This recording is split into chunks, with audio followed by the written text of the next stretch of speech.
to everyone. So for our topic about Maxima and Minima. So this is one of the applications of derivatives. So these are some helpful steps in solving Maxima Minima problems. So ito lang yung parang easy way that I could share to help you visualize or solve for Maxima Minima problems. So first step is to draw the figure whenever necessary and denote the variable quantities. So yung una, you have to draw first yung necessary na figure ng ating problem and denote yung mga variables natin, like indicate what is the area, the radius, ano yung variable na gagamitin mo doon, yung height or yung length or yung width, ganun. Next is to, after you draw and denote the quantities, so identify the quantity to be maximized or minimized and express it in terms of the other variables, variable quantities. So if possible, express it in the terms of one independent variable. So dito, you have to determine kung ano yung i-maximize natin or i-minimize natin, and determine the equation for that from the figure na ginawa mo, using yung mga quantities or variable quantities na ginamit mo, and if possible, make it only a one variable or one independent variable for that. So parang one equation, one unknowns lang, parang ganun. And then third is find the first derivative of the function and set it to 0.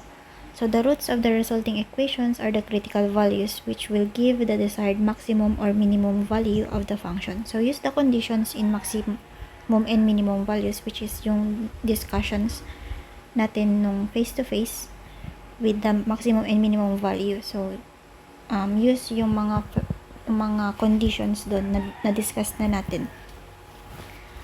So let's go with our first example.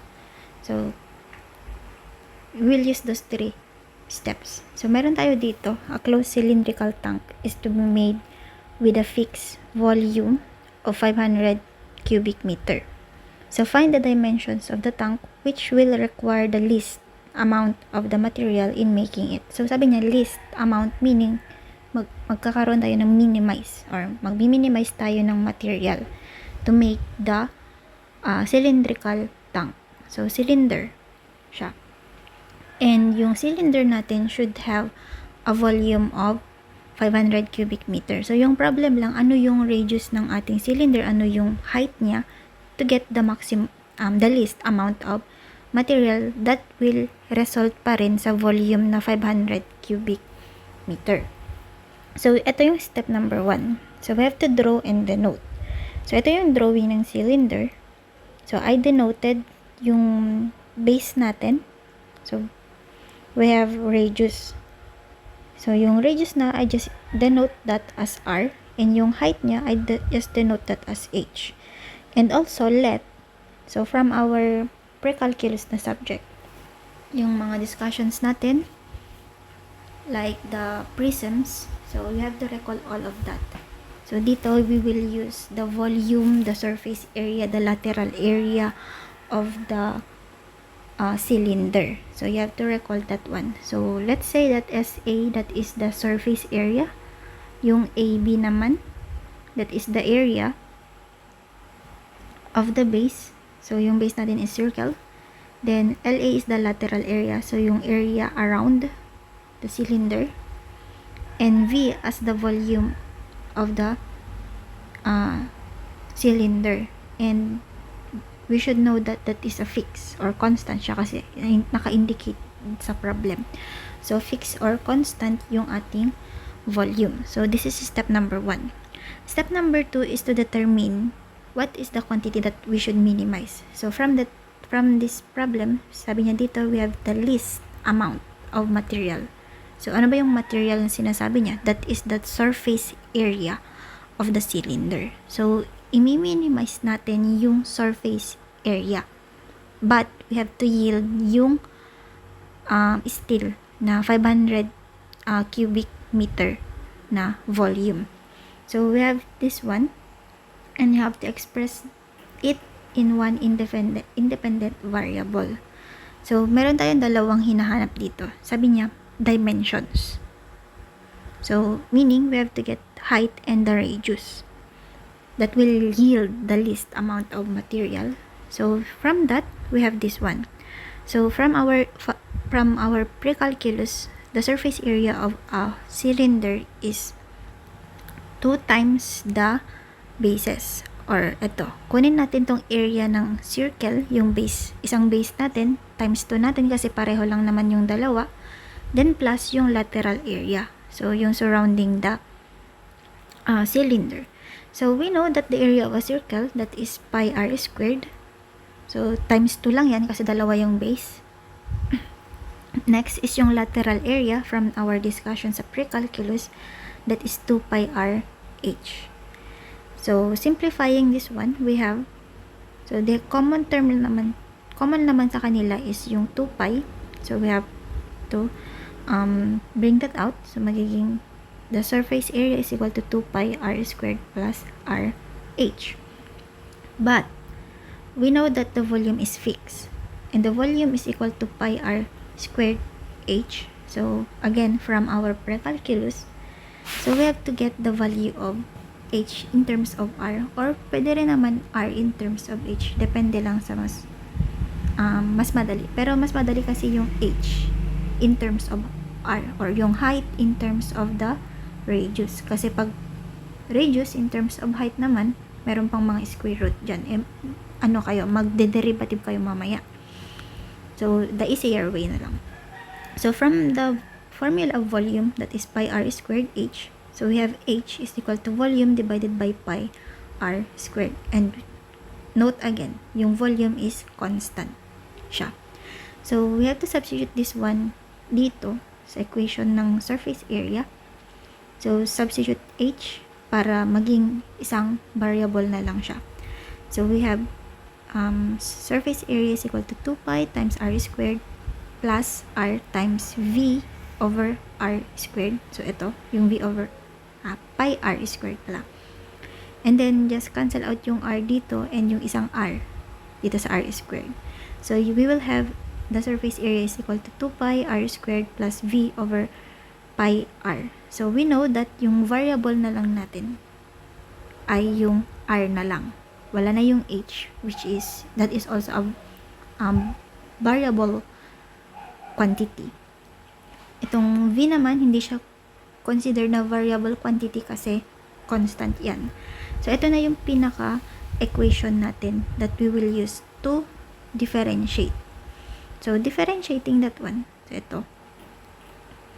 So the derivative of the surface area with respect to r, yung radius, that is equal to 2 pi kasi constant lang naman yan. So 2 pi lang yan. And then the derivative of r squared, we have 2r plus, so constant lang naman yung v and pi, so we can bring that out. So v over pi, and get the derivative of 1 over r. So from our previous discussions, nung nasa basic derivative pa lang tayo, we know that that derivative of 1 over u raised to n, that is equal to the negative of n over u raised to n plus 1 du over dx. So meron tayong n dito, which is 1, kaya naging negative 1 all over r, 1 plus 1. Then derivative of r with respect to r is 1 lang naman. So ito yung magiging formula natin. So simplifying that and equating this derivative into 0, so magiging 0 is equal to 2 pi times 2r minus v over pi r squared. So divide both sides by 2 pi. So we have to divide that by 2 pi, divide this by 2 pi. This is still 0. Ito naman, wala. Cancel out lang siya. So matitira ito. So from that, we have 0 is equal to 2r minus v over r squared. So ito, lipat lang natin sa kabila. We will get this one. V over pi r squared equals 2r. So mamaya ito. So substituting the formula of v or the volume, that is pi r squared. H, cancel out yung pi r and pi r squared dito. So, we know that H is equal to 2 or twice the radius. And ito yung pinaka-formula in getting the maximize dimension. The dimension to minimize pala. To minimize the material used for a cylinder. So, whatever the volume na gagamitin, ito yung pinaka-desired or minimize, least amount to use. So, from here, so before tayo pumunta dito, so substitute lang natin yung V, which is 500 cubic meter, given siya. So, substituting that, we get R is equal to the cube root of 500 over 2 pi, and we get R should be equal to 4.30013 meters. So, yan yung radius dapat daw ng ating base to get the least amount of material. So, from that, so dito naman tayo, we have H is equal to twice R. To get the height naman is use this formula. So, just multiply 2 with our radius. So, we will have 2 times 4.3013. So, we will get the height of 8.6052 cubic meter. And yan daw yung desired or parang dimension ng ating cylinder tank to get the minimize or least amount of material to create that cylindrical tank. So, ganyan lang yung parang steps na gagamitin. So, in every problem, iba't iba yung gagamitin. Hindi, you have to apply all yung mga diniscuss natin in our pre-calculus sa solid mensuration. So, whether that is plane figure, whether that is naka 3D na, like yung mga prisms, pyramid, cones, and etc. So, you can use all of that dito sa topic na to. So, next, yung example number 2 naman. So, yung example number 2, so we have a long strip of tin, 30 centimeter wide, is to be made into a gutter with rectangular cross section by turning up equal widths along the edges. So, find the depth of the gutter which yields the greatest carrying capacity. So, dito naman maximize tayo. So, greatest carrying capacity. So, yung itong problem pala is nahango siya from the book dun sa calculus. So, differential and calculus, integral calculus by Feliciano and Uy. So, nandun sa example niya doon. So, greatest capacity meaning meron tayong gutter. So, if you know what is gutter, yung gutter is yung alulod or yung nagkakatch ng tubig ulan from the roof. And in a shape siya sa cross-sectional area as a rectangle.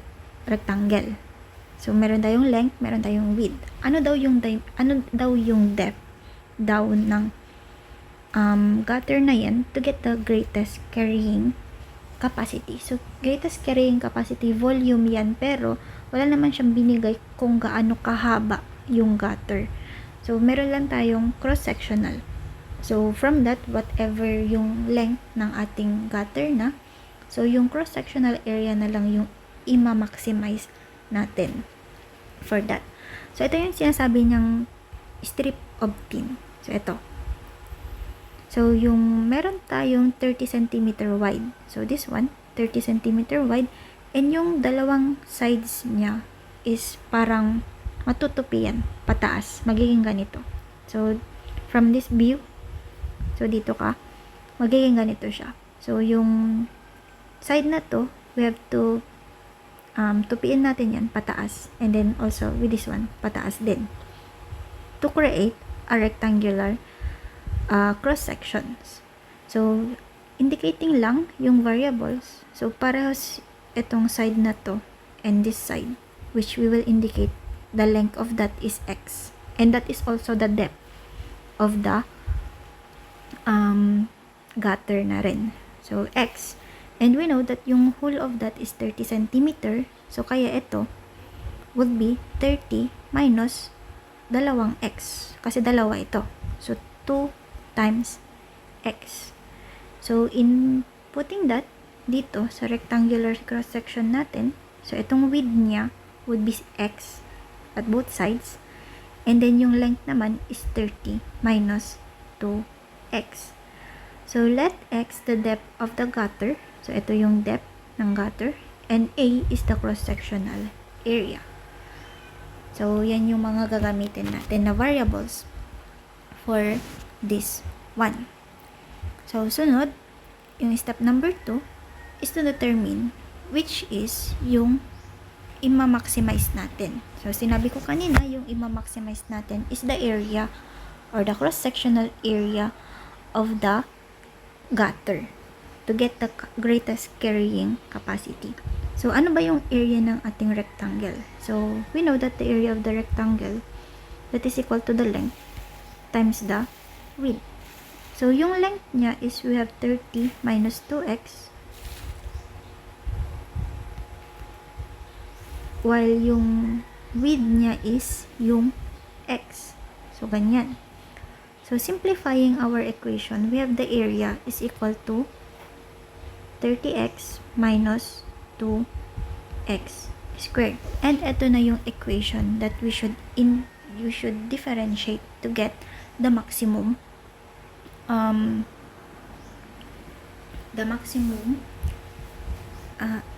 area or cross-sectional area. So, dito we have to differentiate the area with respect to x. So, the derivative of 30. So, we have 30. And then, so we have 2 times 2. We have 4x. And then, equate this one into 0. So, we have 30 minus 4x. So, putting that, lagay natin tong 4x doon sa kabila, magiging positive siya. So, we have positive 4x divided, equals to 30. So, therefore, yung x is 30 divided by 4. Or, yung x is equal to 7.5 centimeter. And, ito na yung hinahanap ng ating problem, which is we need a 7.5 centimeter na depth niya. So, ito. So, dito na part should be 7.75 to get the greatest carrying capacity. So, ganyan yung tayo mag-solve for these kinds of problem. Okay, we have example number 3. So, for example number 3, sabi dito, a rectangular plot is fenced on 3 sides using a 100-meter wire. Find the maximum area. So, the maximum area na pwedeng i-fence ng ating 100-meter wire. So, again, yung plot natin is a rectangle. So, yung step number 1 is to draw yung ating problem. Pero, sabi niya dyan, 3 sides lang yung i-fence natin. So, therefore, yung isang side is open. So, ganyan lang siya dapat. So, yung perimeter for this one. So, let's say, this is A. This is also A. And this is B. Should be equal to 100 meters. So, we have to maximize this part. So, again, let A be the width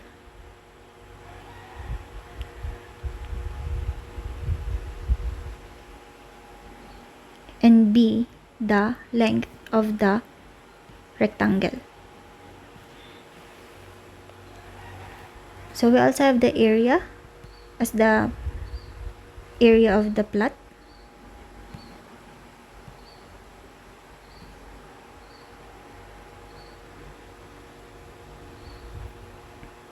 So yan yung step number 1. So, step number 2 is to determine what is to maximize or minimize. So, dito maximize tayo, which is i-maximize natin yung area dito. And we know that the area should be length times width siya. So, we have A times B. But we know that dito, yung 100 meters doon na wire, that should be equal to A plus A. That would be 2A plus B. That is the perimeter. Pero open lang kasi dito. Kaya 2A plus B lang. So, yan yung natin. So, getting B in terms of A na lang. So, we have B is equal to 100 minus 2A. Substituting that dito. So, we have A times 100 minus 2A. So, we have 100A minus 2A squared. So, ito na yung i-differentiate natin na equation with respect to A. So, we have dA or different derivative of area with respect to the width. So, that would be 100 minus 4A. So, equating that into 0. So, we have 100 minus 4A. So, we have 4A is equal to 100 and A is equal to 100 divided by 4. That is 25 meters. So, that would be the width. So, dito, 25 dyan. 25 din dito. So, that's the dimension. So, yung B naman, from this equation, so we have B is equal to 100 minus 2A. So, we have 100 minus twice of 25. That is 100 minus 50. We have 50 meters. So, to get the maximum area, we need a dimension of 25 by 50 meters. So, ito yung mga dimensions na needed for this problem. Okay, so for our last example, so we have a square cardboard with 30 centimeter side is folded into an open top box. By cutting equal smaller squares on each corner, so determine the side of the small cutouts to maximize the volume. So, ito example na to, meron tayong cardboard na square daw. So, on each sides, meron tayong 30 cm. And then, we have to make this cardboard into a box. Pero yung top niya is open.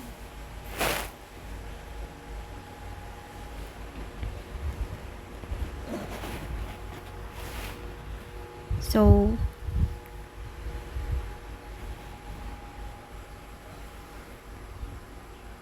to make that into a box, we have to cut small squares on each corner. So, meron tayong small squares dito on each corners. So, equal tong mga squares na maliliit na yan. So, we have to remove that. So, we have to determine the side of the small cutout. So, ano yung sides daw.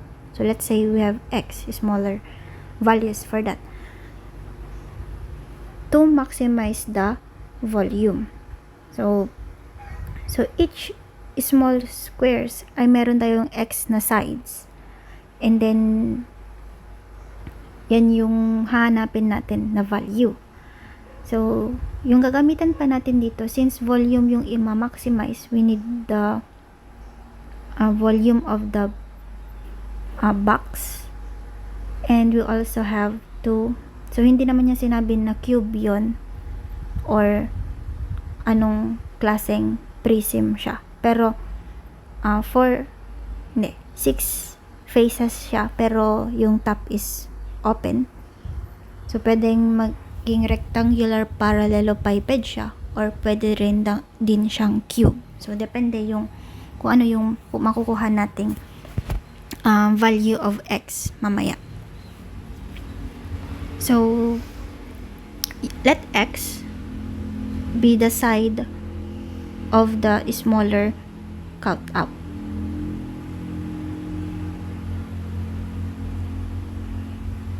And then, ito naman yung volume ng ating box.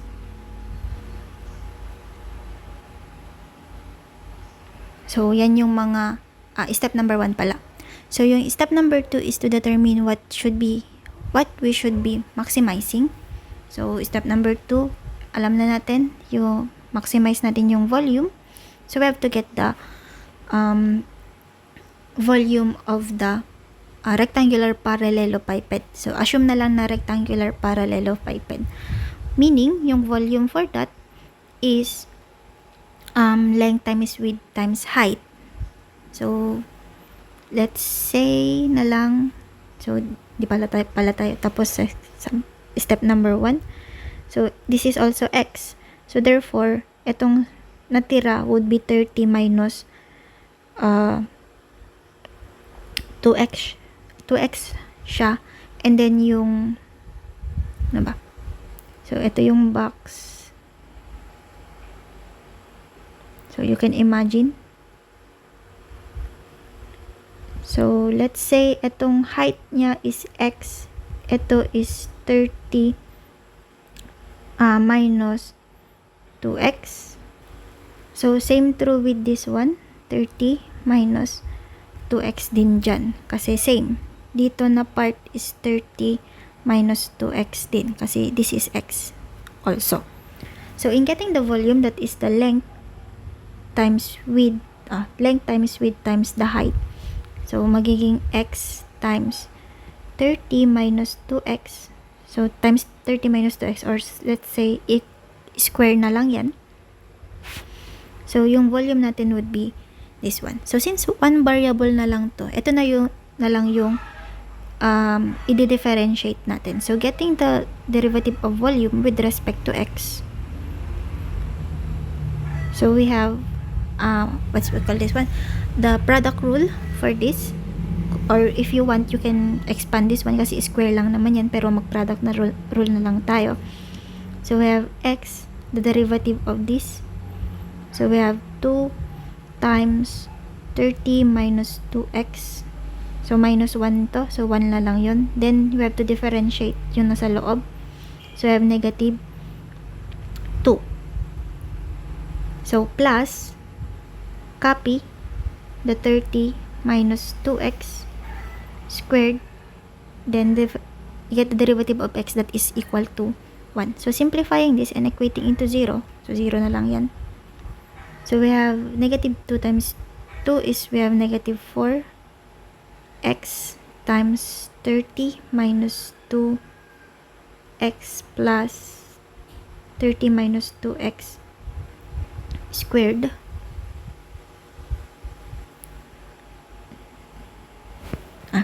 Yung parenthesis. So, if we can furthermore simplify this one, we could. Pero, ang gawin na lang natin is to transpose this one into the other side. So, maging 4x. So, pagiging positive na siya. So, 30 minus 2x is equal to 30 minus 2x squared. So, divided by 30 minus 2x, cancel out. So, divide din natin ng 30 minus 2x. So, cancel yan at saka yung isa.